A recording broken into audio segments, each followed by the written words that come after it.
My Sugar Daddy. Chapter 22, mendapat restu. Jo, ayah ingin bicara denganmu.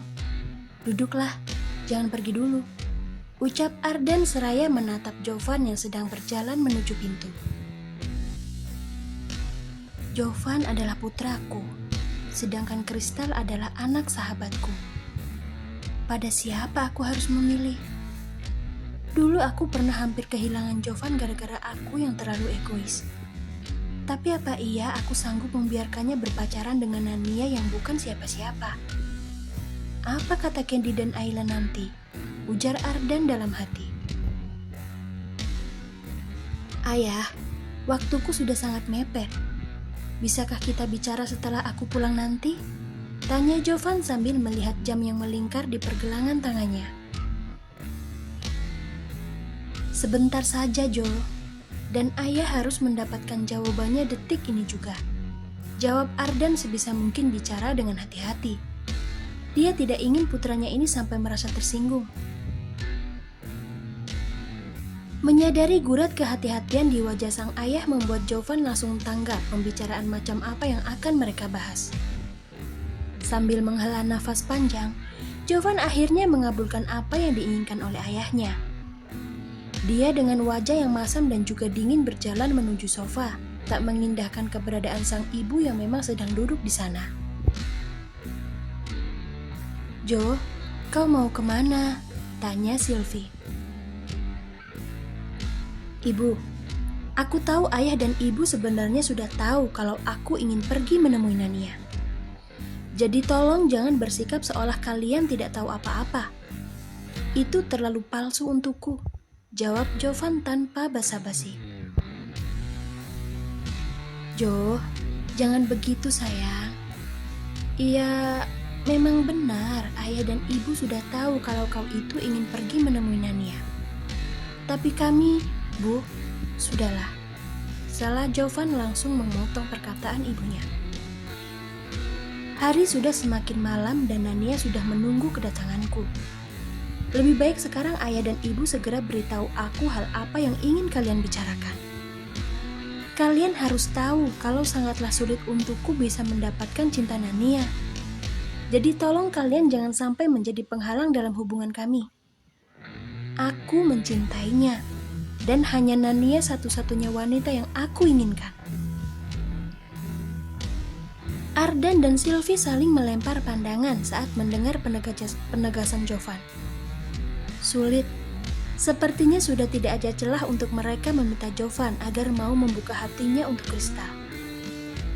Sebenarnya bisa saja Ardan mengancam Jovan dengan cara akan mencabut posisinya sebagai pewaris seluruh bisnis keluarga.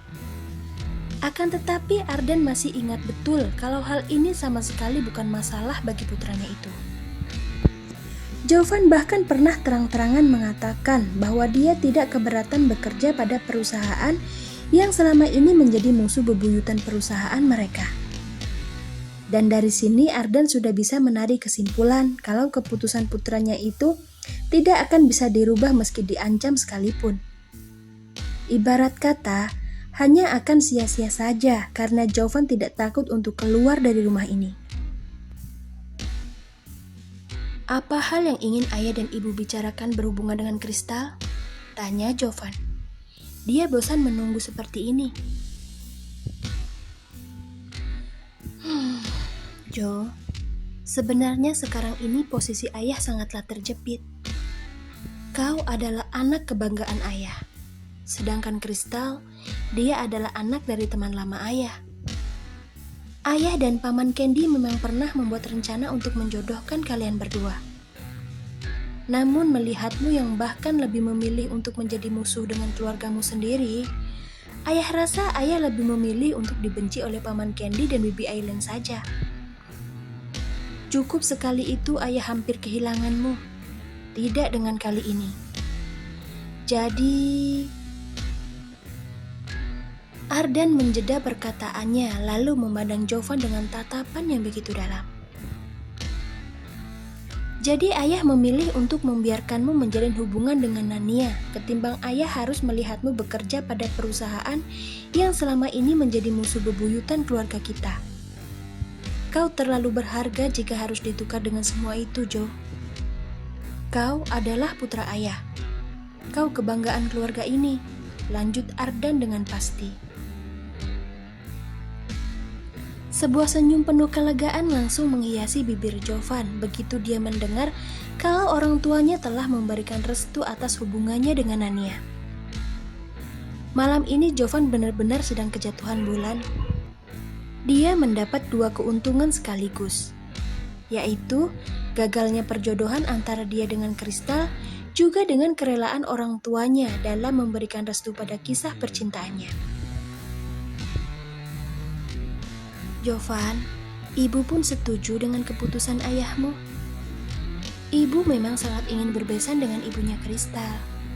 Akan tetapi jika hal ini malah menyakiti hatimu, maka ibu lebih memilih untuk berbesan dengan orang lain saja.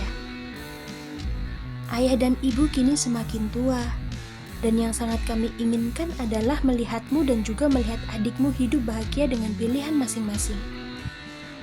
Ibu merestui hubunganmu dengan Nania, sayang, ucap Sylvie penuh ketulusan.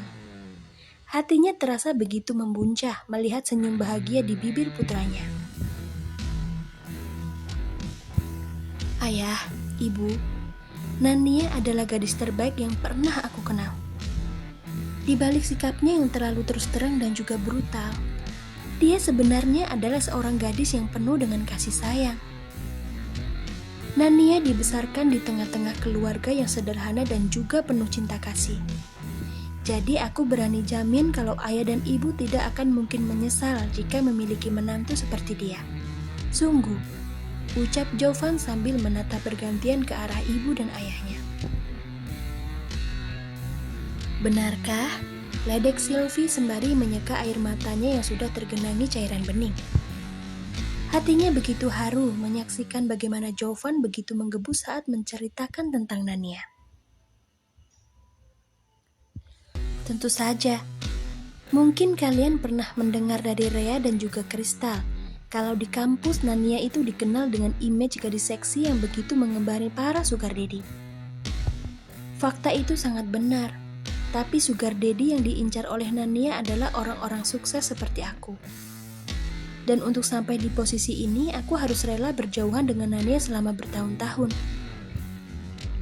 Aku belajar banyak tentang arti kehidupan dari Nania. Dan sampai detik ini, aku masih belum bisa melupakan kejadian di mana Nania menyebutku sebagai seorang pengecut karena aku memilih untuk menyakiti diri sendiri saat mendengar ayah dan ibu ingin bercerai. Dari situ aku mulai mengintrospeksi diri, mencari tahu di mana letak kesalahanku sampai aku tidak bisa menerima keputusan kalian dulu. Dan semakin aku mengenal Nania, aku jadi semakin tahu kalau semua permasalahan yang muncul dalam hidupku adalah karena aku yang kurang dalam hal bersyukur. Aku lupa bahwa apa yang aku miliki sekarang hanyalah titipan Tuhan. Dan itu adalah kesalahan terbesar yang pernah aku lakukan dalam hidup ini, ayah, ibu. Jelas Jovan mengenang betapa berartinya seorang Nania dalam hidupnya. Untuk saat ini, ayah dan ibu memang belum mengenal Nania secara dekat. Akan tetapi setelah mendengar pengakuanmu, ibu jadi penasaran siapa sebenarnya Nania. Entah kenapa ibu jadi merasa kalau Nania itu bukan berasal dari keluarga sembarangan. Benar tidak, Jo?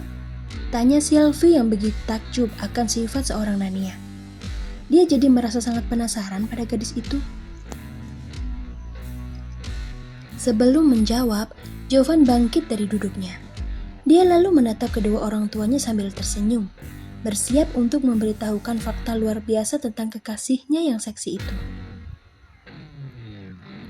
Ayah, ibu, Nania adalah anak dari sepasang suami istri yang berasal dari pedesaan.